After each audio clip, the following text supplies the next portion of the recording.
Let's get to that climate speech that the President will deliver this afternoon in front of Georgetown elites. He'll deliver it later on today. Joining us now, Congressman Ed Whitfield, Republican from Kentucky, where there is a lot of coal.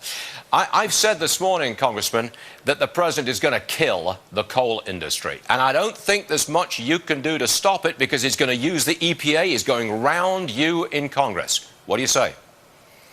Well, Stuart, this is not a surprise. If you'll remember, when he was a candidate for president in San Francisco, he said that he would bankrupt the coal industry. It's the first time I've ever known of a candidate for president that specifically said he was going after one industry, and he has precisely done that through the regulatory agencies. But you can't stop it, can you? Because, I mean, if it would come up for a vote in Congress, that vote would probably be a failed vote. But if he goes through the EPA, he can do it. You're absolutely right, and the frustrating thing about this is he is being personally responsible for the loss of thousands of jobs. He obviously does not have much interest in states like Kentucky, Tennessee, Wyoming, where the coal industry is so vitally important and we're losing jobs dramatically. And the unfortunate thing is that these decisions are being made by Barack Obama and his administration, and they got a little cover from the Supreme Court, but there has been no public debate, no public discussion about the impact and the long-term ramifications of what he's attempting to do. Can I ask you about your area, Kentucky, your state? Yes. A lot of the electricity generated in Kentucky comes from coal. With these restrictions on coal-fired power plants, what happens to the cost of electricity in Kentucky? Well, electricity costs will definitely go up.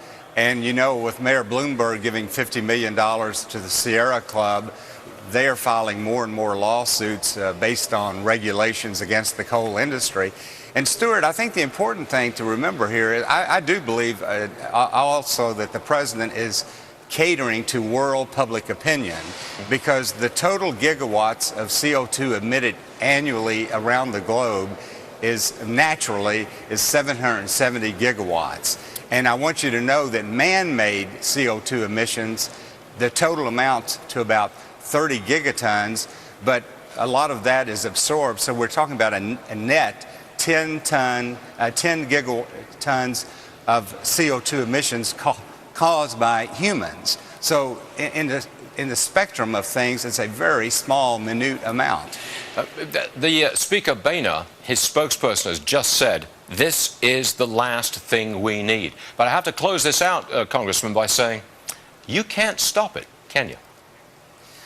Well, we're going to try to pass legislation, and we have passed legislation on the House to stop it, but the U.S. Senate, Harry Reid, and friends of President Obama have not passed anything over there. But it's going to have a negative impact on us, and at the same time, let me just tell you something else. If we had totally stopped all man-made emissions in the United States 10 years ago, there still would be a net increase in CO2 emissions worldwide because of what's going on in China, India, Asia, and other parts of the world. So the President is taking action that will unilaterally damage our ability to compete in the global marketplace. Congressman Ed Whitfield, Republican, Kentucky, thanks for joining us, sir, on a difficult day. We do understand that. Thank you. Thank you. So.